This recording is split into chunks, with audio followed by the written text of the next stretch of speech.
ესე იგი, დღეს დილიდან რამდენჯერმე დავიმშვიდე უკვე თავი იმით, რომ თქვი, რომ მე რო ჩემს საქმეს ვაკეთებ, მე რო ფსიქოთერაპევტი ვარ, გეშტალტისტი და არ ვიცი კლიენტებს ვიღებ, ან შეიძლება აი ამ რაღაც ახალ ბლოკნოტს რო ვაკეთებ, ჟურნალს, სადაც ადამიანები თავიანთი ცხადგრძნობით და საკუთარი თავით დაინტერესდებიან და ასე შემდეგ, რაღაცებს ვცდილობ და ვაკეთებ რა, რისი რესურსიც მაქვს ახლა დღეს აქ და ამჟამად საქართველოს მოქალაქეობის პირობებში. ნამდვილად, ხო და ესე რამდენჯერმე რომ დავიშვიდე თავი, მე მივხვდი რომ არ შემიძლია რომ ერხან სულთანის თემაზე არ ჩავწერო ლაივი. იმ გაგებით რომ ალბათ ეს ერთადერთია რაც შემიძლია რომ გავაკეთო. ეხლა ძალიან მე საერთოდ არ მიყვარს როცა რაღაცა სირთულეა და არ შემიძლია არაფრის გაკეთება. ეს ჩემთვის ძალიან ესეთი დისკომფორტულია. მე რაღაც მომენტში აი როგორც უკვე ვთქვი ვიმშვიდებდი თავს რომ აი მე რა შემიძლია აი ამ ნარატივით და არაფერი შემიძლია და ჩემი საქმე უნდა ვაკეთო და ეხლა ფართო გადასახედით მართალია. მაგრამ მოდი მაინც ეხლა ამ ზღვაში წვეთს და წვეთის ჩავაგდებ და ჩავწერ ლაივს ამ ადამიანის ირანში მიმდინარე მოვლენების შესახებ და მინდა გითხრათ რომ ეს არ არის მხოლოდ ირანში მიმდინარე მოვლენები, ჩვენი მთელი ერთი დიდი მიკერძოვება არის, რომ ჩვენ გგონია ხოლმე, რომ დედამიწაზე სადღაც რაღაც ხდება ერთ ადგილას და რეალურად ყველგან ხდება ეს. დედამიწა ერთი ორგანიზმია. ანუ ეხლა დღეს დედამიწა როგორც ორგანიზმი და ადამიანთა სოფლიო როგორც ერთი მთლიანი სისტემა არის ავად. ეს არის ფაქტი სახეზეა. დაავადება ვრცელდება, აქვს უკვე ძალიან დიდი მასშტაბები, აქამდეც გამოგვიცდია ჩვენ ეს ავადმყოფობა და ავადობა და ისევ გრძელდება. ეხლა მე ეს ავადობა უნდა განვიხილო აუცილებლად. თან ვაცნობიერებ, რომ საქართველოში ამის ესე განხილვა არც ისეთი ურისკოა, მაგრამ სიტყვა და სამართალი, სიმართლე და ჩემი რწმენა წარმოდგენები რაც ამ ყველაფერზე მაქვს, განვიხილე და მოკლედ ვიტყვი ახლა სათქმას რა ამ თემაზე. პირველ რიგში მინდა გულწრფელად მორწმუნე ადამიანებს მივმართო.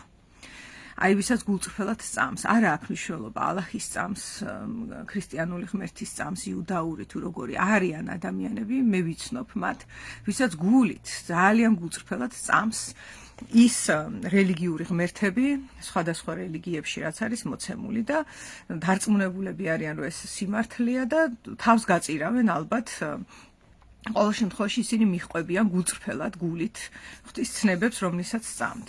და მინდა გითხრათ მეგობრებო, რომ თქვენი რწმენა ძალიან საპატივსაცემოა, მაგრამ მაღალ ეშელონებში ვინც არიან, იქნებიან ესენი წინამძღვრები, რაღაცა სახის, არ ვიცი, ირანული მასში ვერ ყვევი, ხო, მოლა იქნება ეს თუ, არ ვიცი, აიათოლა იქნება ეს თუ, მოკეთ ხალხი, ვისაც რელიგიურმა სტრუქტურამ მიანიჭა ძალაუფლება. ეს ხალხი საერთოდ არ დაგიდებთ ღმერთი არსებობს თუ არა.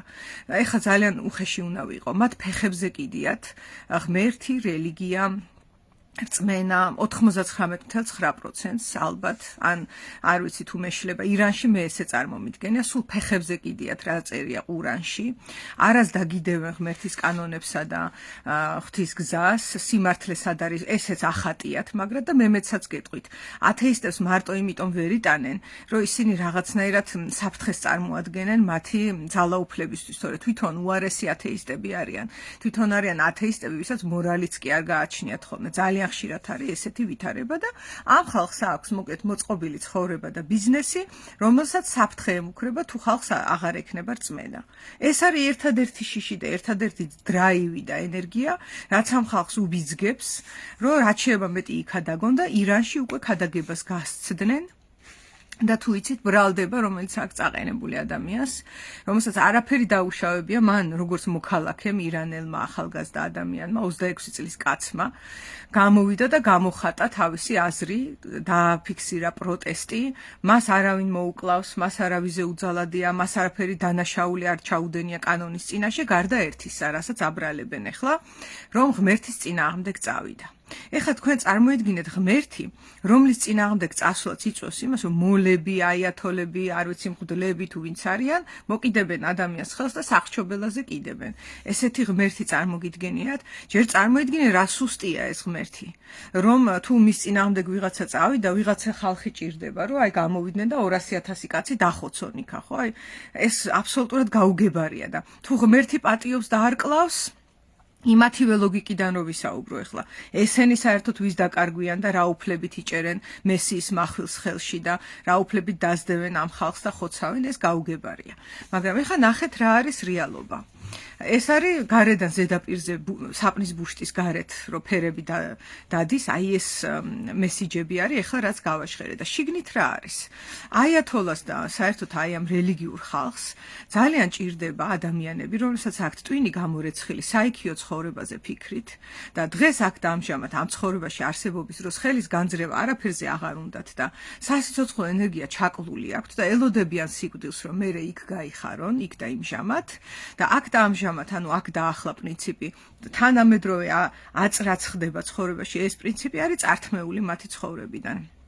ეს ნიშნავს, რომ მათ საკუთარი თავი აღარ ეკუთვნით, ისინი მთლიანად ფანტაზიის სფეროში არიან გასულები და ეს რაში ჭირდება ახლა ამ რელიგიურ ლიდერებს, ესე ვიტყვი, რომლებსაც რელიგიასთან შეიძლება საერთოდ არავითარი კავშირი არ აქვთ, იმიტომ რომ მე ზოგადად რომ პიროვნულად უდიდეს პატივს ვცემ ადამიანებს, ვისაც აინტერესებთ მიღმური სამყარო. ეს რაღაცა ძალიან ადამიანური მდგომარეობაა რა. ადამიანის რაღაცა ინსტინქტია, რომ საზღვარს იქით გასცდეს და განვითარდეს და გაიხედოს და ათასნაირად გამოვლენილა ეს ხოლმე რა. ეს როცა ინდივიდზეა საუბარი და ეს ორგანიზებული რელიგიის თავში მყოფი ლიდერები, რომლებზეც სხვათა შორის ქრისტე ამბობს, რომ ჯოჯოხეთის ყველაზე დიდ სიღრმეში იქნებიანო რა, როდესაც განსჯის.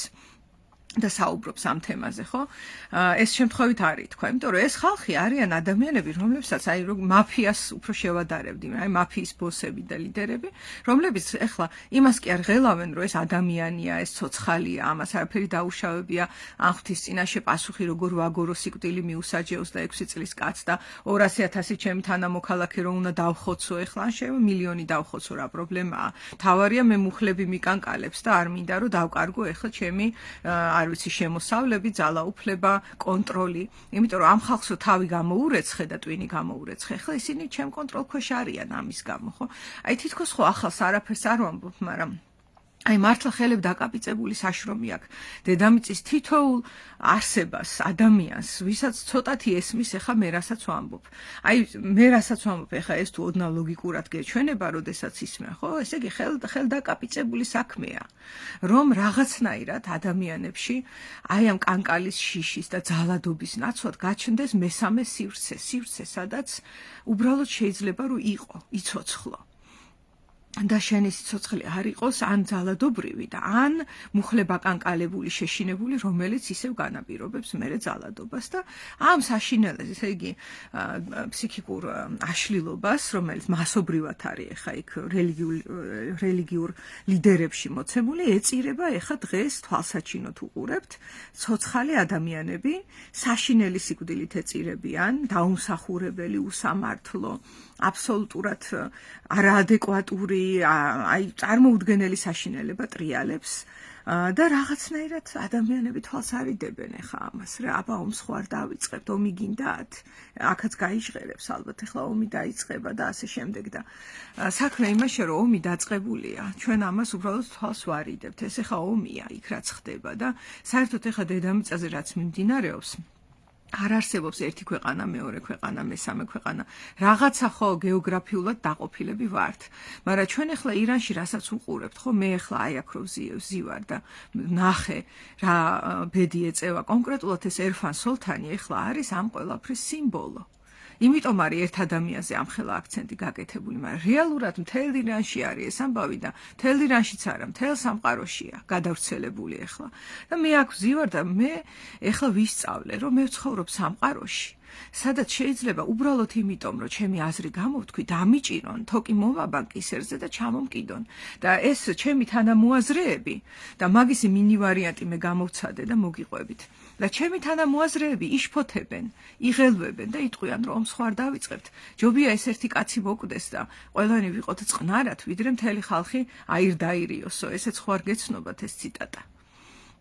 ხო და ამის საპირწონედ ფრანგულმა კულტურამ შექმნა არაჩვეულებრივი ციტატა, არაჩვეულებრივი რა, ერთი ყველასათვის და ყველა ერთისათვის და თუ ესე არ იქნება და თუ ყველა არ დავირაზმებით ერთი კაცისთვის და ის ერთი კაცი თუ არ იქნა ასევე შთაგონებული ყველას ასე ვთქვათ გუნდელობით და თანადგომით, ხო?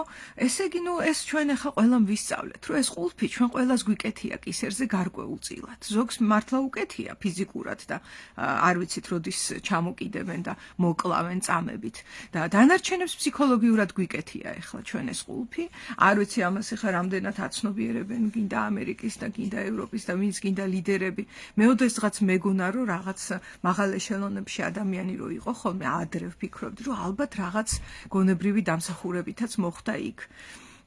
და მე მივხვდი რომ შეიძლება გონებრივი დამსახურებით კი არ მოხდა პირიქით გონება რომ ვერ გახსნა და რაღაცა ჩაკეტილობა რომ წარმოიქმნა იქ რაღაცა შეპყრობილობა რომ წარმოიქმნა იდეა ფიქსი რომ შეიქმნა ფსიქიკური აშლილობა რომ წარმოიქმნა რომ ძალაუფლება მოიპოვოს შეიძლება ამიტომ არის მაღალ ეშელონებში იმიტომ რომ მე ვერ წარმომიდგენია მაგალითად ბუდა მაგალითად კრიშნა ან რა ვიცი ვინც გნებავთ რომელიც ახლა იქაჩება და კენჭს იყრის რომ პრეზიდენტი გახდეს ხო რაც უფრო დიდი დრაივია რომ გაიქაჩოს რაღაც ადამიანი ალბათ იქ რაღაცა სირთულეა და იდეა ფიქსია ღმერთმა ქნას რომ ესე არ იყოს რა თქმა უნდა ეხა გამონაკლისები ახსოვს ისტორიას მაგრამ ეხა აიათოლა როგორც არის გამობღაუჭებული და ესე იგი ალბათ თუ ეხლა მე მორწმუნე ადამიანის გადასახედიდან ვისაუბრებდი ვიტყოდი რომ წარმომიდგენია როგორ არის განრისხებული ღმერთი რომ მისი სახელით და მასზე დაბრალებით ანუ იმის პასუხისგებლობაც კი არ ყოფნის რომ მე ვკლავო აი ღმერთის გამო ვკლავო ამბობს და ესეც ხო არ გეცნობათ მეგობრებო ანუ როდინდელი ამბები არის ამოყრილი ეხლა და ჩვენ თვალწინ პირდაპირ მეორდება ეხა ისტორია როდესაც ადამიანმა იქ 60-ში რო არის ერთი ამბავი რომ აი ევამ აცდუნა და ისქნაო და არა და ოდნავ რო დააკვირდე დაინახავ რომ ღმერთს გადააბრალეს ორივემ. ნუ შენი ბრალია რომ ჩვენ ხილი შევჭამეთ. და ეხლა ზუსტად იგივე სიტუაცია არის. რატო ვკლავთ ესე იგი ერფან სულთანსო რას ამბობენ? იმიტომ რომ ღმერთი შეურაცხყოფა. ღმერთის გამო ვკლავთ თუ ჩვენ ესენი ხელს იბანენ პილატესავით.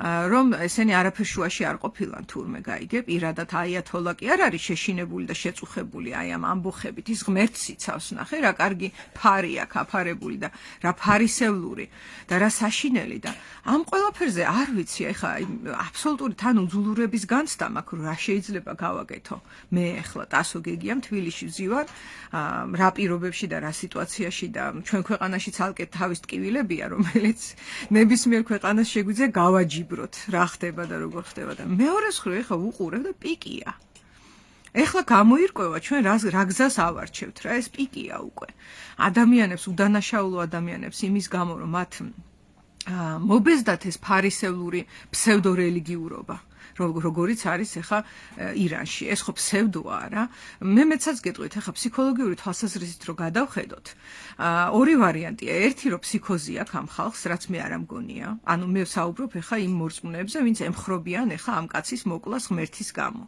ძალიან საეჭვოა რომ მათ ფსიქოზი ქონდეთ იმიტომ რომ ფსიქოტური ადამიანები ადეკვატურად ვერ პასუხობენ ხოლმე რეალობას რა ანუ რეალობასთან იმყოფებიან აცდენაში ასე ისაზღვრება ხოლმე ფსიქოტური სირთულე ადამიანში აი მაგალითად არ ვიცი იატაკია და გონია რომ აუზია ჩახტება და იტკენს თავს ადამიანი ეს ტრაგიკული მდგომარეობაა და მეორე ვარიანტი არის რომ ადამიანი ამ შიზოფრენიულ თუ არ ვიცი რა დავარქო ფსიქოტურ ველს ავრცელებს ოღონდ თვითონ ძალიან კარგად იცის რომ არაფერი მსგავსი არ არის რა აი ზუსტად ესეთი ვითარება არის ახლა ირანში ნახე იქ ღმერთი გვიყურებს თურმე და ღმერთი დაგვჭირს და ჯობია ჩვენ დავსაჯოთ ეს ხალხი იმიტომ რომ ისინი მე ჯოჯოხეთში არ მოხვდნენ და ესეთი ნარატივები რა манипуლაციური როგორც ადრეც ახსოვს ინკვიზიციასაც ახსოვს ეგ ტექსტები ხო ინკვიზიცია ხო სიკეთეს აკეთებდა ხალხს რო წვავდა ეგ ხო ცნობილია იმიტომ რომ ისინი განიწმინდებოდნენ და მე ჯოჯოხეთში აღარ ხვდებოდნენ, გაიგე, რამხელა სიკეთე გააკეთეს ინკვიზიტორებმა და ჩვენ კიდე ახლა მათ ცილს ვწამებთ. და ზუსტად იგივე არის, ახლა ესენი ამბობენ, რომ ღმერთი დაგმოო და ღვთის წინააღმდეგ წავიდაო და ამიტომ უნდა მოუკლათო ეს ახალგაზრდა კაცი 26 წლის, რომელსაც არაფერი დაუშავებია საერთოდ. ესე იგი, წარმოუდგენელია, აბსოლუტურად აღმაშფოთებელია, არც ვიცი რა დავარქვა, სიტყვებიც არ მყოფნის.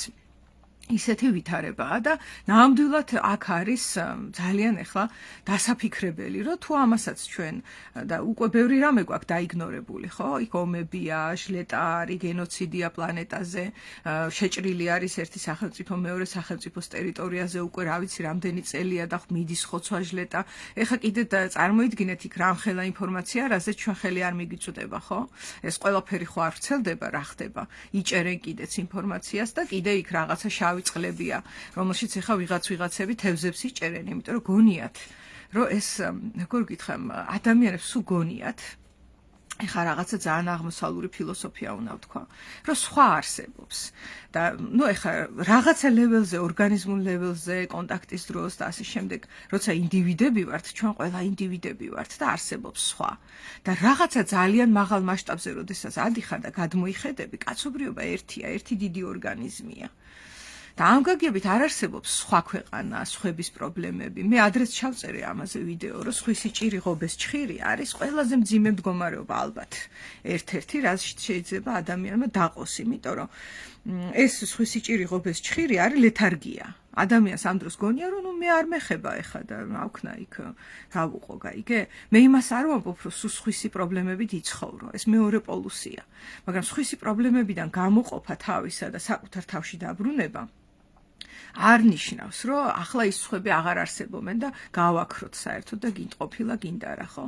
ამიტომაც კი მე არ ვიცნობ ამ ადამიანს ერფან სულთანს, ალბათ რომ ვიცნობდე, ჩემი ძმა რო იყოს, ან ჩემი ოჯახის წევრი რო იყოს, კიდევ უფრო მწარე დღეში ვიქნებოდი, მაგრამ ჩემი სარკისებული ნეირონებით და ალბათ კიდევ რაღაცით, არც ვიცი იმ გზნობას რა ქვია, აღვიქვავ, რომ რაღაცა ძალიან დიდი საშინელება არის, აი ცოტაც და მოხდება რა. და ასეთივე საშინელება მიმდინარეობს, ეს კაცი არის სიმბოლო უბრალოდ. ეს ის კი არ არის, რომ ნეტა არ მოხდეს და ნეტა ერფან სულთანი არ მოკლან. უკვე კლავენ ერფან სულთანს, ბევრი ერფან სულთანი მოკვდა. ეს ერთი არის სიმბოლურად ეხა დარჩენილი რა. ხო და არ ვიცი, აი მართლა ადამიანებო, ვისაც ჰუმანურობა გესმით, საკუთარი თავის განვითარება გაღელვებთ და გაინტერესებთ, ხო? ჩვენი უბედურება, ასე ვთქვათ, იცით რაშია და ეს ძალიან ბევრ ცივილიზაციაში იყო რა, რომ ჰუმანიზმი რო იწყება და საკუთარი თავით დაინტერესება და განვითარება, წყდება ხოლმე მერე ზრუნვა გარე სამყაროზე, რომ რა ვქნა ეხა აქ რაღაცა ის არის, როგორ გითხრა, მაიაა გარეთ და მე ჩემ თავს მივხედავ და ჩატრიალდება ადამიანი საკუთარ თავში. და ის ადამიანი თვითონ განვითარდა კი და სხვისთვის საფრთხეს აღარ წარმოადგენს და ის ხა აიათოლა ვერ გახდება და ხალხის ხოცვას ვერ დაიწყებს, ხო, იმიტომ რომ თავისი გზა იპოვა და მიდის ხა ამ გულის გზაზე, რომელიც ყველა გზა, რომელსაც გული აქვს, არის ღვთაებრივი გზა, ხო? ამ სიტყვის კაი გაგებით. ხო და არის ეხა ესეთი ვითარება, რომ ცივილიზაციები რო ვითარდებოდნენ და ხდებოდნენ ჰუმანურები და ადამიანი რო აღწევდა რაღაც გაფურჩქვნის ხანას, მერე მოდიოდნენ ველურები, ის ცივილიზაციები, რომლებიც იყვნენ უკან და იმათ ჰქონდათ ძალიან დიდი მუხტი, იმიტომ რომ ამათ აღარ შიოდათ, ასე ვთქვათ, სულიერად და იმათ კიდე ჰქონდათ დიდი შიმშილის გრძნობა და ჭამდნენ ამათ. ეს ძალიან ბევრჯერ მოხდა, ხო? ჩვენ ვიცით, რომ ელინებამდე თუ არ ვცდები საბერძნეთში ცხოვრობდა სხვა კულტურა. ელინები არ იყვნენ ისინი. რაღაცა სხვა სახელი ერქვათ, ეხა დამავიწყდა. ერთი უნდა ჩაუშვიდე ცოტა ისტორიას, იმიტომ რომ ფრაგმენტულად მაქვს ნასწავლი. და ისინი ძალიან განვითარებული ცივილიზაცია იყვნენ. და მოვარდნენ ელინები და ნახეს, რომ ამ ხალხს თურმე სახლებზე კარებები აღარ ეკეტებოდათ, საჭიროება არ იყო, რომ კარი დაგეკეტა სახლის. და ცხოვრობდნენ ესე მაღალი იმით, ეხა სიმბოლურად რომ გავიხსენოთ, ატლანტიდა იყო ესე, ხო? ძალიან განვითარდა ატლანტიდა და ერთმანეთისა ესმოდათ, ტელეპათიური კავშირი ჰქონდათ და იქ კონფლიქტები დანაშაული და ის საერთოდ აღარ ხდებოდა და რაღაც მიწიერი სამოთხისეული მდგომარეობა იპოვეს, რომელიც შესაძლებელია კი, მაგრამ ნახეთ რა მოხდა, აქ რომ მივიდნენ და ეს პიროვნულ დონეზეც ესე ხდება, დაეშვა დაცვა. დაეცა აგრესია, დაეცა კბილები, მოსძვრათ ბრჭყალები, მოსძვრათ ის უნარი და დაკარგეს უნარი, რომ ებრძოლათ, ნახე? და ამიტომაც ეხლა როგორც ყველა ცივილიზაციას ჩვენ გამოწვევა გვიდგას ახლა ეს სიმპტომატიკაა რაც მიმდინარეობს რა ეს ერფანსოლთანი ირანი გნებავთ სხვა ომები პლანეტაზე ისრაელი პალესტინის საშინელი კონფლიქტი უკრაინა რუსეთი არ ვიცი კიდე არის დაძაბულობები რომლებიც არც ხმაურდება იმდენად ხო და საქართველოს რუსეთი რომელიც ვითომ აღარ არის რამდენი ხანია რაც მოცოცავს და ყოველ დღე გვიწევს საზღვარს და ჩვენ არა გვაქვს მშვიდობა გვაქვს აქ რა ესეა ნუ როგორც არის და ეს ყველაფერი არის სიმპტომები რომ საითკენღაც მივდივართ ახლა რაღაცა პოლუსისკენ მივდივართ ანუ წონასწორობა დარღვეულია და ერთადერთი გზაა როდესაც ჩვენ შეგვიძლია ვიცხოვროთ სრულფასოვანი სრულყოფილი ცხოვრებით და წინ წავიდეთ და განვითარდეთ არის როცა წონასწორობაში ვართ პიროვნულ დონეზეც ასეა და წონასწორობა ეხლა დარღვეულია ეხლა არის ესეთი ვითარება რომ არიან ქვეყნები რომლებიც ბუდასავით გასხივოსდნენ და მათ დაკარგეს კბილები ბრჭყალები და აგრესია და თუ გნებათ ჩამოგითვლით მაგ ქვეყნებს და ისინი შფოთავენ ღელავენ და ნერვიულობენ ბევრ რაღაცაზე სხვა რაღაც არჩენიათ საშინელებაა ხო არიან პატარა ქვეყნები რომლებიც უძულურების გამო იუმორით ეკიდებიან ამ სიტუაციებს რაც არის პლანეტაზე და სხვა აღარაფერი შეუძლიათ და არ ძალუცთ იმიტომ რომ ალიანსი არ არის ასეთ ქვეყნებს შორის და არიან ქვეყნები სადაც არის ნუ მეორე პოლუსი წარმოდგენილი აგრესია რაღაც რელიგიური ფანატიზმი ხოცვა ჟლეტა ეხლა ჩვენთვის არის ეს ირანული ამბავი ძალიან მძიმე ხო აი რო უყურებთ საშინელება და ირანელებისთვის არ მგონია რომ ეს რაღაცა შოკის მომგვრელია ისინი ამაში ცხოვრობენ მათ ეს სიკვდილის მუქარა რომ ალახს თუ რაღაცას არ ვიცი აწყენინებ მე დაგიჭერენ და ყულფში წაგაყოფინებენ თავს ამაში დაიბადნენ ამაში გაიზარდნენ რამდენიმე ხანია უკვე ასე ცხოვრობენ და მათთვის არ ამგონია ეხა ვაიმე ეს რა ხდება და შოკი იყოს ნახე როგორ შეიძლება რომ ყველაფერს შეეჩვიო აი ლამის არის მჟავაში ცხოვრებას შეიძლება შეეჩვიოს ადამიანი რა ძალიან მძიმეა ამიტომაც ისევე როგორც პიროვნების შემთხვევაში აი ამ ქვეყნების შემთხვევაშიც და საერთოდ მთელი პლანეტის მასშტაბით რო გადავხედოთ წონასწორობა როგორ შეიძლება რომ მიიღწეს რაშია წონასწორობა ხო იმაში რომ კი განვითარდეს სულიერად კი გავხდე ბჭყალებში ბუდა და წავიდე იქითკენ იმიტომ რომ ეგ არის ადამიანის გზა თუ არა და მაშინ მოდი შევთანხმდეთ და დავუბრუნდეთ ქვის ხანაში უნდა ვინმეს ქვის ხანაში აღარ უნდა ხო იქ თავისი წესები იყო და სხვანაირი მოწყობა იყო და გასაგები იყო ხო ქვის ხანის ადამიანი მოძალადე არ იყო ის გადარჩენისთვის იბრძოდა არის ძალიან დიდი განსხვავება და ეხლა სახში რო ზიხარ ქალებში და უცებრო ტლინკებს გაყრის ადამიანი და ამტრევს და ლეწავს რაღაცას ეგ მოძალადეა იმიტომ რომ აბა მგელი მოვიდა ან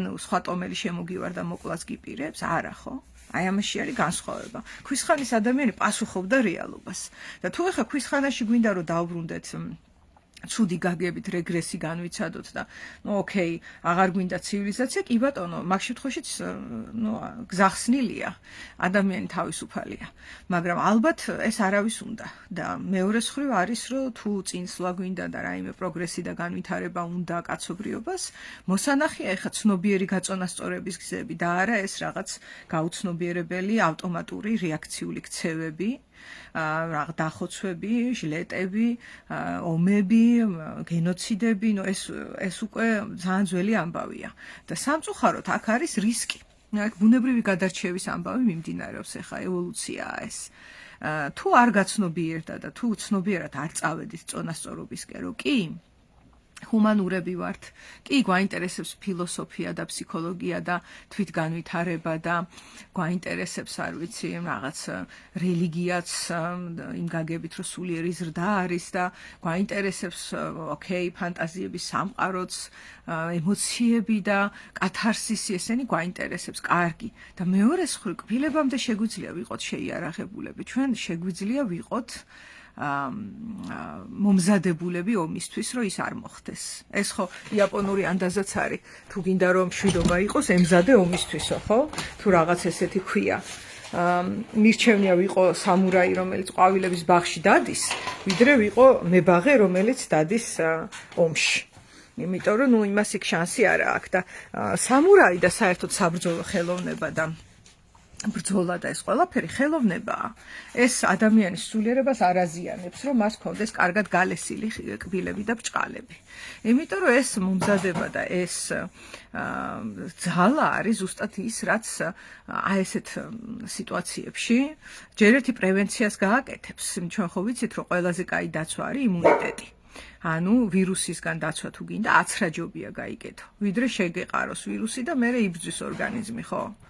მაგრამ ყველაზე კარგია ვაქცინაცია და აი ვაქცინაცია არის მოსაფიქრებელი ახლა აი ესეთი სიტუაციებისგან დედამიწაზე. თუ არა და ნუ არ ვიცი, მე კარგი პროგნოზები არა მაქვს, ნუ ალბათ ერთადერთი არ ვარ. არც ჩემამდე ქონიათ ალბათ ადამიანებს, ვინც აქ ცხოვრობენ, კარგი პროგნოზები და მართლდება ეს ცუდი პროგნოზები. ხო მართლდება. აი ხა რაც ხდება პლანეტაზე, ეს თუ ადრე ვთქვათ 1-20 წლის წინ ვიღაცამ ცუდი პროგნოზი გააკეთა, მართლდება, ფაქტია, ხო? და არ ვიცი, აი რაღაცნაირად ესე ხდება და მე ჩემ თავზე შემიმჩნევია, რომ სულიერ გზაზე რომ დავდგები ან რაღაც გინდა ფსიქოგანვითარების და ფსიქოშემეცნების და მე რო ეხლა ცხადგრძნობების დღიურზე ვმუშაობ, ხო? ამ დროს ხანდახან მეკარგება იმის აღქმა, რომ ჯუნგლებში ვარ და ეხლა შეიძლება სპილო გამოვარდეს, არ ვიცი, დათვი შემოვარდეს. ხო, ეს სიმბოლურად თორე სპილო და დათვი მაგარი კაი ტიპები არიან. ხო და მე ჩემ თავს რო ვამჩნევ ამას, რომ ეს მაქვს, მე ვაკვირდები გარე სამყაროშიც და ვხედავ, რომ ეს მხოლოდ მე არ მაქვს, მე ხო ვერ ვიქნები რაღაც უნიკალური არსება. სისტემური ისა ვარ, ორგანიზმი ერთ-ერთი, რაც ამ პლანეტაზე ცხოვრობენ, ხო? და ესე ხდება.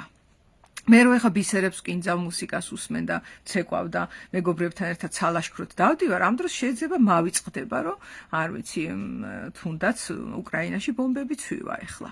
და ეს კაი პოზაა, იცი, ეს რომ საერთოდ არ გავაკეთო, გავგიჟდე. ეხლა წარმოიდგინეთ, მე დილიდან საღამომდე რო ვიჯდე და ვიფიქრო დედამიწაზე რა ხდება, მართლა შეიძლება გავგიჟდე. მაგრამ ეს რას ნიშნავს? მასობრივად რას ნიშნავს? აი, ამას ხო ყველა აკეთებთ, აბა დაფიქრდით. ეხლა თქვენ ვინც მისმენთ, არ მისმენთ, სულ ერთია, ან რა ვიცი, მთელ სოფლიოში გადახედოთ, ხო, უცებ გამოჩნდება, მაგას მეცნიერული კვლევა არ დაჭირდება. ადამიანები ამას აკეთებენ, თორე ეს რო არ გააკეთონ და ეხლა ყველამ დილიდან საღამომდე რო იდარდოს და თვალი გაუსწოროს იმ რეალობას, რაც პლანეტაზე ხდება, ხო, კოლაფსი მოხდება. ვერც ვერავინ იმუშავებს, ვერც ვერავინ იცხოვრებს, ყველას დეპრესია დაემართება და ასე შემდეგ. ეს ერთი ვარიანტია. და ეს აქ საქმე იმაშია, რომ ჩვენ თავს ვიცავთ, კი ბატონო. თავდაცვის მექანიზმი ძალიან მნიშვნელოვანია, რომ მე ზოგჯერ აი ხა ამ ლაივს რომ მოვრჩები მაგალითად, მაქვს საქმე და მე გადავერთვები ახლა ჩემი ფსიქიკით საქმეზე და დავივიწყებ ცოტა ხანი ერფან სოლთანს. ეს ესე იქნება. სხვანაირად მე არ შემიძლია, ვერ ვიფუნქციონირებ და ვიცი ჩემი ლიმიტი, მიუძღვნი ახლა ამ ლაივს და მე გადავრთავ ჩემს გონებას, მაგრამ მასობრივად და დოზის მიხედვით, ეს თუ ძალიან დიდი დოზით გაკეთდა და ესეა დღეს. ეს რას ნიშნავს იცით, რომ ჩვენ ერფან სოლთანის სიმბოლურად და სხვა ბევრ პრობლემას არ უპასუხებთ. არ უპასუხებთ. არა და პრობლემებს და აი ესეთ ამას ახლა თამამად დავარქმევ პრობლემას, იმიტომ რომ საერთოდ გეშტალტ თერაპიას არ უყვარს სიტყვა პრობლემა. არსებობს საკითხები, რომელიც შეიძლება რომ გადაიჭრას ხო ცხოვრებაში. და პრობლემა რაღაცნაირად აზვიადებს ხოლმე ამ საკითხებს. მაგრამ ეხა აქ რაც ხდება, ეს ნამდვილად არის პრობლემა. ამას მე ვერ დავაყენებ და ვერ დავარქმევ პატარა სახელს. იმდენად დიდი პრობლემა არის და შესაბამისად ეს მასობრივად ეხლა რაც ხდება, არის რომ დაცვის მექანიზმის დოზა არის მაღალი, ეს პიროვნულ დონეზეც ესეა. როცა დაცვის მექანიზმი არის მაღალი და თვალს ვარიდებთ ძალიან დიდ პრობლემებს და ძალიან დიდ სირთულეებს, ეს პრობლემები რჩება უპასუხოთ და ეს ძალიან გავს იმას, აი ამირანმა რო თქვა, რომ უშნეტა ერთი ეს ამ ჭიაყელებმა რა უნდა მიქნანო რა და ის ჭიაყელები გაიზარდნენ მერე, ეს არის ბუნების კანონი. და გადაიქცნენ გველეშაპება და ერთ-ერთმა გველეშაპმა ამირანი გადაყლაპა და კინაღამ მოკლა, ხო, ვიცით ეს. ის იყო ყველაზე აი ახლოს სადაც ჩახედა სიკვდილს თვალებში. და ეს თან ახლა ის არის მითოსია და ამირანი რაღაცა ის არის ნახევრად ღვთაებრივია, ნახევრად ადამიანი ისეს და იქ ჰეპი ენდი იყო საჭირო. ადრე საერთოდ ეგრე წერდნენ ყველაფერს, რომ ის გადარჩა და რაღაცა მას სახელად ეწოდება საქართველო და აი ამირანიც ამოვიდა იმ მუცლიდან და გველეშაპს მოერია და ასე შემდეგ, იმიტომ რომ წმენაა საჭირო, რომ ვიზავთ ამას, ხო, გადავრჩებით, მაგრამ მეორეს ხო რეალისტურად თუ შევხედოთ, ვერ ამოხვიდე იმ მუცლიდან. არ არის გარანტია მაგისი, რომ მუცლიდან ამოვა. არც იმის გარანტიაა, რომ ეს საომარი ლელუ ყოველთვის გადარჩება, ხო და ასე შემდეგ. ანუ სამყაროში სიკვდილიც არსებობს, მარტო სიცოცხლე არ არსებობს. მითოსებში რა თქმა უნდა სიცოცხლეა ხაზგასმული, მაგრამ არსებობს სიკვდილიც. და თუ ჩვენ ახლა რაღაცნაირად აი მოდი ახლა პრიმიტიულად ვიტყვი რა, აი მარტივად ვიტყვი. თუ ახლა ამერიკა და ევროპა თვალს არიდებენ იმას რა ხდება ირანში, ირანში ახლა დაიბადნენ ისინი რა ქვია ამ ირანის ჭიაყელები და ეს ჭიაყელები გაიზრდებიან, გადაიქცევიან ძალიან დიდ გველეშაპებად და ამერიკას და ევროპას გადაყლაპავენ. ეს იქნება რაც იქნება. მე ხა საქართველოში რო ვზივარ, ამ პროცესების ხა ნაწილი ერთი ინდივიდია არა ვარ, რა თქმა უნდა, ერთი შეხედვით და მეორე შეხედვით, მე რაც შემეძლო ის პატარა წვეთი, აი ხა ჩავაგდე ამ ლაივით. რასაც იძახი მესმის, თუმცა სულ ამ პრობლემებზე ნეგატივზე ფიქრის დროს ხომ ყვებავთ ენერგიით და ვამრავლებით. იცი რა, ეგ აზრი მსმენია, რომ თუ რაღაცაზე არ იფიქრებ, იმას ენერგია აკლდება და ეგ რაღაცა სიტუაციებში ასეა, როდესაც პრობლემის დიდი ნაწილი არის ფანტაზიის სფერო და როდესაც პრობლემის ნაწილი არის მთლიანად რეალისტური, აი მაგალითად ძაღლი მოვიდა ფეხზე მკბენს და მე ვცდილობ რომ ენერგია არ მივცე და სხვა რამეზე ვიფიქრო, ხო, ამ შემთხვევაში მომაჭამს ფეხს. და ამიტომ საჭიროა, რომ კი სამწუხაროა ამ პლანეტაზე, რომ ესეთ რამეზე ენერგიები იფლანგება, ძალიან მენანება ჩემი ენერგია, დრო და ასე შემდეგ ესეთ რამეზე. მაგრამ რა ვქნა, აი მოვიდა ფეხზე მკბენს და მე ხლა ავდგები და დავძაბავ ჩემს სხეულს და წიხს დავარტყავ ამ ძაღლს და წყავ-წყავით გაიქცევა. ეს იქნება ჩემი პასუხი.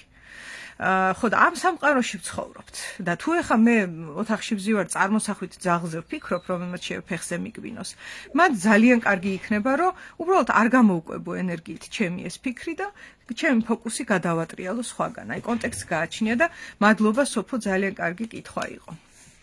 ეხლა ამ სიტუაციაში არის ესეთი ვითარება, აი ჭადრაკის დაფა წარმოვიდგინოთ. ვითარება ასეთი არის, წონასწორობა დარღვეულია, ძალიან დიდი უსამართლობის წინაშე ვდგავართ, უკვე მე რამდენად, ეხლა ეს ბოლო წლებია სულ ეს ამბავია. და ნუ აღშფოთდნენ ერთხელ, აღშფოთდნენ, შეშფოთდნენ, ნერვები მოეშალათ მეორედ, ღელავენ. ეხლა უკვე ის აქვთ პანიკური შეტევების ფაზაზე არიან და ასე შემდეგ, გავიგე ეს ყველაფერი, მაგრამ მოქმედება, თვალის გასწორება, პასუხის გაცემა არავის არ უნდა. და ძალიან მწუხარ, არც მე არ მინდა წიხლის ჩარტყმა ძაღლისთვის მივხვდი, სადღაცა მე სხვა ადამიანი ვარ, ხვდები, რომ ეხა ეტკინება კიდეც ამ წიხსო ჩავარყვა, მაგრამ მაჭამს ამ ფეხს და სანამ ფეხს მაჭამს, კიდე არ ამიშავს, აი თავს რომ მომაჭამს, მე უკვე ძალიან ძინეა მივხვდი და შესაბამისად ასეთი საზღვრებით მოცემულ სამყაროში, როდესაც ვარსებობთ, ეხლა ვნახოთ ეყოფა სიბრძნე ევროპას და ამერიკას, რომ დახოცოს ჭიაყელები მათი დაბადების დროს. თუ დაელოდება, რომ ისინი გველეშაპებად გადაიქცნენ, მე რამდენად და ნუ იქ მერე სამკვიდრო სასიცოცხლო ამბავი ატყდეს. ესეთი რამე ხო გვახსოვს ბევრი. და შესაძლოა სამწუხაროდ, რომ სიბრძნე ეყოთ კიდეც, მაგრამ არის ხალხი, რომელიც ძალიან, რო გითხრა, სვავებივით ჩასაფრებულები ელოდებიან, რომ წყალი აიმღრას, იმიტომ რომ იქ მე თევზები დაიჭირონ და იმედი მაქვს, რომ აი ამ ხალხის ხელში არ აღმოჩნდება გადაწყვეტილება. რა ვიცი აბა. ეს იმედით ცოცხლობსო ადამიანიო. მე ასე უყურებ და ვნახოთ რა იქნება. თუ ამასაც არ უპასუხეს, თუ საერთოდ არაფერს პასუხი არ ექნა გაცემული და ესე გაეშვა თავისუფალმაზე, რესურსზე, რომ რაც მოხდება, ის მოხდება და მე ირანი არ ვარ და ამიტომ რა ჩემი საქმეა და არც უკრაინა ვარ, რა ჩემი საქმეა, არც ისა ვარ, პალესტინა ვარ, არც ისრაელი ვარ, თავში ქვაუხლიათ, იმათი პრობლემებია, აი ამ ნარატივში თუ წავა, ნახოთ მე ვისი პრობლემები გახდება ეს ყველაფერი ჯამში. აი ეს ჩემი ლაივი ხო დაფიქსირდება და მე არ მიყვარს ხოლმე ამის თქვა, მაგრამ 1-5 წლის მერე აი ხო ვამბობდი მეთქი გავაზიარებ იმას მოგონებას ჩემი ლაივის.